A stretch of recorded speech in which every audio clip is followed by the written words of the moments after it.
आज मु आपण सहित शेयर करी बिना चीनी रे मिठा दही। देखंतु मिठा दही टेक्सचर देखंतु केमती पीस पीस काटिकी आमे खाइबा। आपन को जना पड़िबनी आपण एथरे चीनी यूज करिनांती। आगुरु मु मिठा दही वीडियो अपलोड करिथिली किंतु बहुत गुडे आसिला रिक्वेस्ट जे आपण बिना चीनी रे करिकी देखंतु। तेणु बिना चीनी रे आपण मानक सहित ए वीडियोटी मु करिकी देखौची। देखंतु मु दीटा मिठा दही खाइथिली, चीनी वाला भी खाइची, एटा खाइची, किंतु आपण विश्वास करिबेनी चीनी ठू ये जो मिठा दहीटा करिची बिना चीनी रे तार टेस्ट बहुत बढ़िया थिला। जो माने डायबिटीज चीनी खाइबेनी, किंतु आजिकली मैक्सिमम लोक चीनी को अवॉइड करुचंती, सेतरे बहुत चीनी पड़े। तेणु आमे चलंतु आज बिना चीनी रे मिठा दही तैयारी करबा। थरे आपण माने एई प्रोसेस रे निश्चिंत ट्राई करंतु, देखिबे आपणकर मिठा दही एकदम परफेक्ट हबो आ आपण सबु बेले करिकी खाइ परिबे। मु सस्मिता आपण मानकु स्वागत करुच्ची मोर यूट्यूब चैनल ले। जदि वीडियोटी भल लगिबो प्लीज वीडियोटी को लाइक कर देबे, अन्य मानक सहित शेयर करिया को भूलिबे नहीं, मो चैनल को सब्सक्राइब कर देबे। तेबे चलंतु वीडियोटी स्टार्ट करिबा। एठी मु 1 लिटर क्षीर नेची।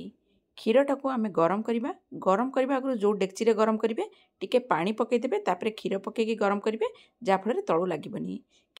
क्षीरटा को पाखापाखि 10 मिनिट मु गरम करदेली लो मीडियम फ्लेम रे। 10 मिनिट हो गलानी। वर्तमान गैस रो फ्लेम को आमे बंद करदबा। बंद कला परे एथुरु गोटे जगार मु पाखापाखि गरम क्षीर 2 डंकी काढ़ी नौची। 2 डंकी गरम क्षीर गोटे जगार काढ़िला परे आमे ए क्षीरटा को साइड रे रखिदबा। तेबे चलंतु जिबा नेक्स्ट प्रोसेस को। एठी जो क्षीरटा काढ़ीथिली सेथिरे पाखापाखि 4 बड़ चामच मु पकै नौची मिल्क पाउडर। कौनसी भी ब्रांडर मिल्क पाउडर आपन को मार्केट रे मिल जिवो। एटा पकेबे ना, एटा एकदम खुआर टेस्ट दबो, पूरा बढ़िया क्रीमी क्रीमी लागिबो। तेणु गरम क्षीर रे मिसिले सांगे सांगे मिसी जिवो। मु बढ़िया भाबरे गोळी की मिसै दउची। 4 बड़ चामच मु नेची 4 टेबल स्पून भलो भाबरे गोळै दबा। देखंतु मुंडा मुंडा भी अछि, तेणु भलो भाबरे मिसै देबे। एथिरे मु व्हिस्कर रे गोळै दउची। देखंतु जा फଳରେ मुंडा मुंडा रहिबनी, पूरा बढ़िया भाबरे मिसी गला। एटा को नेकी आमे क्षीर रे पकै नबा। क्षीर रे पकेला परे बढ़िया भाबरे आगे क्षीरटा को गोळै दबा। देखंतु बढ़िया भाबरे क्षीरटा को मु गोळै देली। गोळै देला परे आमे आको साइड रे रखि देबा।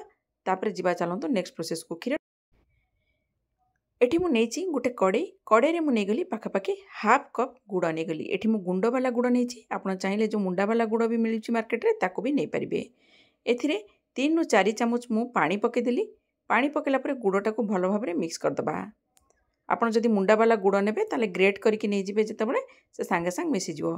गुड़टा को टिके फुटिबा को छाड़ देली। जस्ट एमती फुटिबा आसीबो, बेसी गरम करके फुटेबेनी, जस्ट एमती बॉयल आसी जिवो। तापरे आमे गैस रो फ्लेम को बंद कर दबा। मन रखिबे गोटे फुटा आसीगला परे गुड़ रे आमे गैस रो फ्लेम को बंद कर दबा। ए गुड़टा को आमे छाणी दबा, काहेकि ना काले इम्प्यूरिटी थिबो, गोड़ी गोड़ी लागिबो। गोड़ी बाली थिले खाइबा को मिठा दही टेस्ट लागिबोनी। तेणु गुड़टा को निश्चिंत भाबरे छाणी देबे। एथिरे इम्प्यूरिटी नाही, तथापि मु आपनको छाणी के देखै दोची। से कड़े रे आमे पुणी गुड़टा को पकै नबा। कड़े रे गुड़टा को पकै देला परे गैस रो फ्लेम को ऑन कर देली। आमे गुड़ रे जो क्षीरटा रखिथिले ताको पकेबा। सबु क्षीर को मु पकै देबी। पाखापाखि 2 मिनिट फुटिबा को छाड़ी देबी। 1 रु 2 मिनिट फुटिबा को छाड़ी देबे। 1 2 मिनिट फुटिबा को छाड़ी देला परे गुड़टा बढ़िया भाबरे क्षीर संगे मिसी जिवो। मिल्क पाउडर भी देइथिले, आ क्षीरटा को फुटै नथिले, मु सेतपे मना करथिली। क्षीर फुटेबा दरकार नै मिल्क पाउडर पकेकी। ए स्टेज रे एका संगे गुड़ रे जेतेबेले फुटेबा ना से फुटी जिवो। 2 मिनिट फुटला परे आमे गैस रो फ्लेम को बंद कर दबा। बेसी समय फुटिया दरकार नै, 1 रु 2 मिनिट भितरे आमे गैस रो फ्लेम को बंद कर दबा। बंद करके क्षीरटा को गोटे जगार काढ़ी नै कि टिके ठंडा हवा को रखि दबा। गोटे जगार ट्रांसफर करदेली। एटा को रखि दोची, टिके ठंडा हे जिवो। ता भितर आमे चलंतु कोन करबा। एठी मु आगुरु कोन करची, आधा कप दही नेची।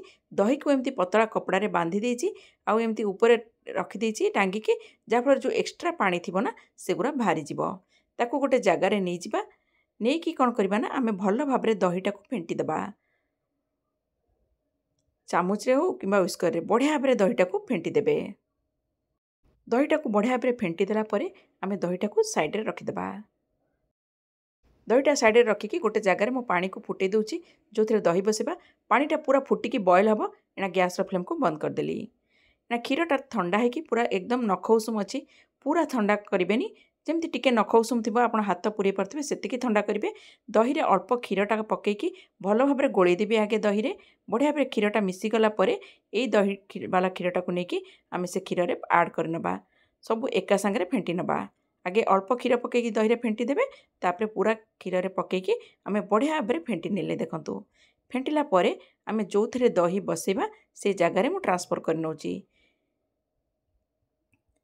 कला परे एई जगाटा को लेकिन आमे जो गरम पानी करथिले ना से गरम पानी भितरे रखिबा दही को मु कभर करनेली ता ऊपर जो पानी जगाटा ताकू भी कभर करदबा एटा को मु गोटे राती रखिदेली गोटे राती परे आमे सकाळु चेक करबा देखंतु दही एकदम परफेक्ट बसिची बिना चीनी रे आमे गुड़ रे आज दही मीठा दही करिचे किंतु आपण थरे खाइकी देखिबे ना आपण स्वाद भूली पारिबेनी जो माने चीनी खाइबा को अवॉइड करछंती आ नॉर्मली आपण मानको मु सजेस्ट करूची जदि चीनी रे करिकी खाउछंती ना ताकू अवॉइड करिकी ए गुड़ रे करिकी खांतु देह पई भी भलो आ खाइबारे टेस्ट भी चीनी ठू बहुत अधिका थरे निश्चिंत ट्राए करंतु देखंतु केते पीस पीस एमती कटुची एमती पीस पीस काटिकी आपण खरा दिने मीठा दही खाई परिबे आ जदि वीडियोटी भल लागिला तेबे वीडियो को निश्चिंत भाव लाइक कर देबे अन्य मान सहित शेयर करिया को भूलिबे नहीं तेबे रहुची पुणी देखा हबो गोटे नुआ वीडियो रे जय जगन्नाथ।